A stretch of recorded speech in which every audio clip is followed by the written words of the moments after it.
Gujarat's #1 engineering university, Sankalchand Patel University, 9642706257.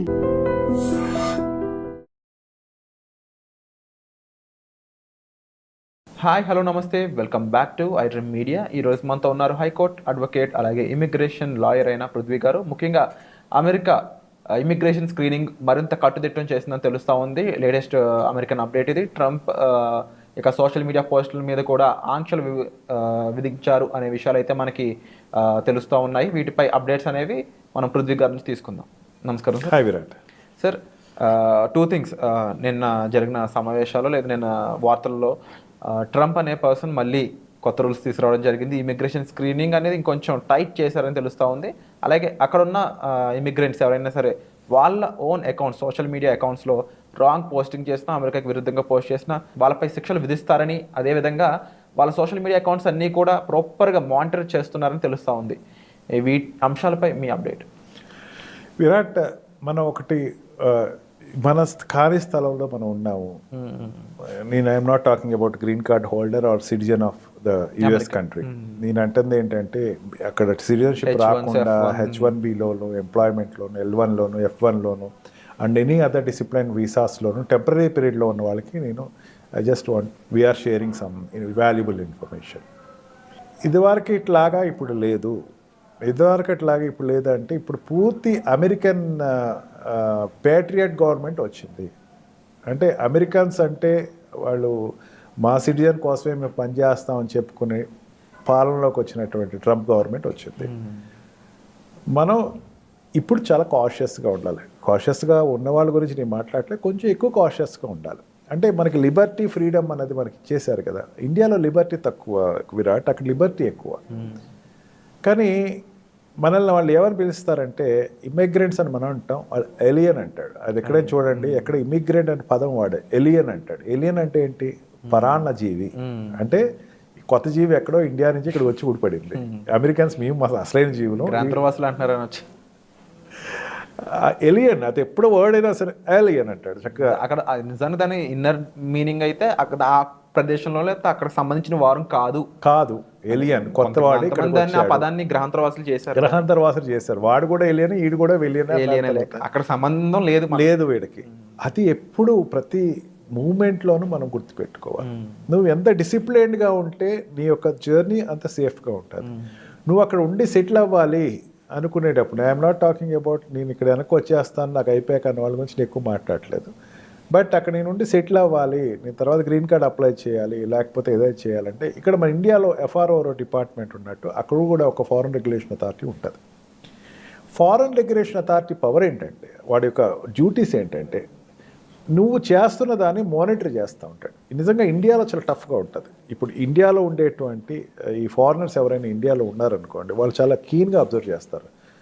ప్రతిసారి regulation చేసుకోవాలి, ప్రతిసారి రెగ్యులైజ్ చేసుకుంటూ ఉంటారు. కానీ అక్కడ ఏంటంటే లిబర్టీ ఎక్కువ కాబట్టి పెద్దంత నేను పట్టించుకోడు. కానీ ట్రంప్ తీసుకునేటువంటి, అంటే ఈవెన్ ఇప్పుడు ఉండేటువంటి గవర్నమెంట్ తీసుకునేటువంటి నిర్ణయం ఏంటంటే వీళ్ళని ఎప్పుడు ఒక కన్నేస్తూ ఉంటుంది. అదే తన విధానాలు అక్కడ స్ట్రిక్ట్ అని చేస్తున్నప్పుడు వీళ్ళు ఏమైనా రెబల్ అవుతున్నారేమో, వీళ్ళు ఏమైనా దానికి కొంచెం రెవల్యూషన్గా తయారవుతున్నారేమో అని చెప్పి ప్రతి వాళ్ళ సోషల్ మీడియా చూసేటువంటి పరిస్థితి వచ్చింది అక్కడ. ఐఎమ్ నాట్ టాకింగ్ ఈ సోషల్ మీడియా ఇండియన్స్ కోసం కాదు, అట్లా ఆయన ఇండియన్స్ వదిలేస్తారని కూడా చెప్పను.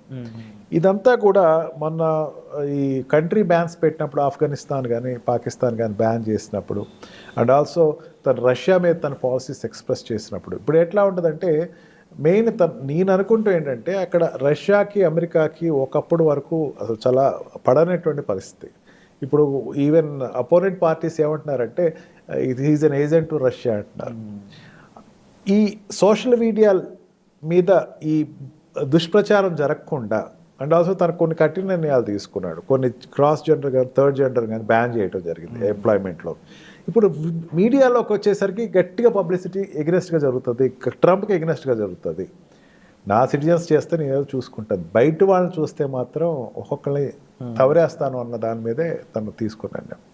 అందుకని వాడెవడో మీ ఫ్రెండ్ ఎవడో లోకల్ సిటిజన్ ఎవడో మాట్లాడాడు, ఈవెన్ అట్లీస్ట్ నీ ఇండియన్నే అక్కడ గ్రీన్ కార్డ్ హోల్డరో లేకపోతే అక్కడ ఉండేటువంటి సిటిజన్ ఏదో మాట్లాడాడు అని చెప్పి నువ్వు మాత్రం సోషల్ మీడియాస్లో పొరపాటును కూడా డెలిబరేట్ అవ్వకండి. బీ కాషియస్, చాలా కాషియస్గా ఉండండి. మీరు ఉండేటువంటి డిసిప్లిన్లో మీరు ఉండండి. లేకపోతే అక్కడ ఉండేటువంటి రెగ్యులేషన్ అథారిటీస్ ఎప్పుడు మీకు కీన్గా అబ్జర్వ్ చేస్తూ ఉంటాయి, మీ మూమెంట్స్ని అబ్జర్వ్ చేస్తూ ఉంటాయి. మళ్ళీ మీరు ఒక గ్రీన్ కార్డ్ అప్లై చేసినప్పుడు, లేకపోతే మీరు H1B ఎక్స్టెన్షన్ కోసమో, లేకపోతే F1 ఎక్స్టెన్షన్ కోసమో, ఈవెన్ ఓటీపీస్, వీళ్ళు ఆప్షనల్ ఓపీటీస్ కోసము వీళ్ళు అప్లై చేసుకునేటప్పుడు కూడా ప్రతి స్పియర్లోనూ వాడు సోషల్ మీడియాని చూసుకుంటారని చెప్పారు.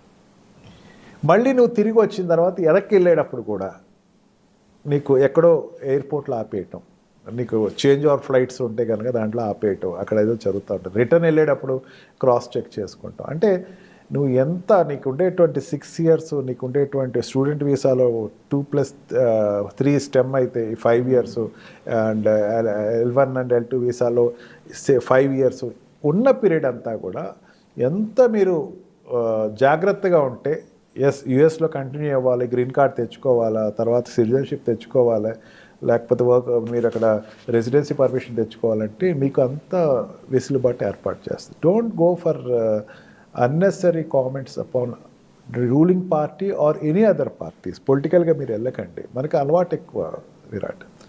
పొలిటికల్గా మన ఇక్కడ ఏం జరుగుతుందో వెరిఫై చేసుకుంటూ ఉంటాం. ఏదైనా మన ఊరు రాజకీయాలు ఎట్లా ఉన్నాయి, లేకపోతే మన వీధి కార్పొరేటర్ ఏం చేస్తున్నాడు, ఇవన్నీ అక్కడికి ఎలియన్ కింద వెళ్ళావు, నీకు అనవసరం. అది వాడు ఎవడైనా నీకు అనవసరం, వాడు ఏం చెప్పినా నీకు అనవసరం. Don't go for political leader, don't comment anybody. నీకు కొంచెం లో చేయొచ్చు ఎక్కడైనా సరే. నేను ఎవరైనా అమెరికన్ సిటిజన్ ఎవరైనా సరే నేను లో చేయొచ్చు. American citizen I'm talking even of Indian who settled there, వాళ్ళు కూడా కొంచెం చెప్తున్నా, లో చేయొచ్చు. కొంచెం తగ్గు, ఆవేశాలు పెట్టుకోకండి. Don't go for social medias. మీరు ఈ ఫేస్బుక్లోను, ఇన్స్టాలోను, లేకపోతే మీ మెయిల్స్లోను, లేకపోతే మీ ప్రోగ్రామింగ్లోను ఏది కూడా మీరు అనవసరంగా డోంట్ అవుట్ బర్స్ట్. మెయిన్ ఏంటంటే we are before the media as of now. ఈ మీడియా ద్వారా చెప్తేనే వాళ్ళకి అర్థమవుతున్న ఉద్దేశంతో మనం ఈరోజు ఈ ప్రోగ్రాం పెట్టుకున్నాం. ప్రతిదీ కౌంట్ అవుతుంది. నీ నడత అన్నది కౌంట్ అవుతుంది, నీ నడవడిక కౌంట్ అవుతుంది. And be cautious with it. And తప్పకుండా అక్కడ చదువుకున్న స్టూడెంట్స్ అయి ఉండొచ్చు, ఇండియన్ స్టూడెంట్స్, అండ్ అక్కడ పనిచేస్తున్న వాళ్ళు అయి ఉండొచ్చు H1s మీద. ముఖ్యంగా చాలా జాగ్రత్తగా ఉండండి. రైట్ నౌ టైం అనేది కాస్త సీరియస్గా ఉంది, అది చాలా క్లియర్గా తెలుస్తుంది. కాబట్టి తప్పకుండా మీకు దీనిపై మరింత డౌట్స్ ఉన్నాయి, వీటిని క్లారిఫై చేసుకోవాలి, మాకు ఇలాంటి సిచ్యువేషన్స్ ఎదురవుతున్నాయి అనుకున్నట్లయితే మీరు డైరెక్ట్గా డిస్ప్లే అవుతున్న నెంబర్స్ కాల్ చేసి సార్ని సంప్రదించవచ్చు. లేదు అనుకున్నట్లయితే కామెంట్ సెక్షన్లో మీరు తెలిపినా సరే సార్ డైరెక్ట్గా వాటికి మీ దగ్గర అప్రోచ్ అవ్వడం చేస్తారు. సో వచ్చే ఎపిసోడ్లో మళ్ళీ కలుద్దాం. Thank you so much sir. Thank you right.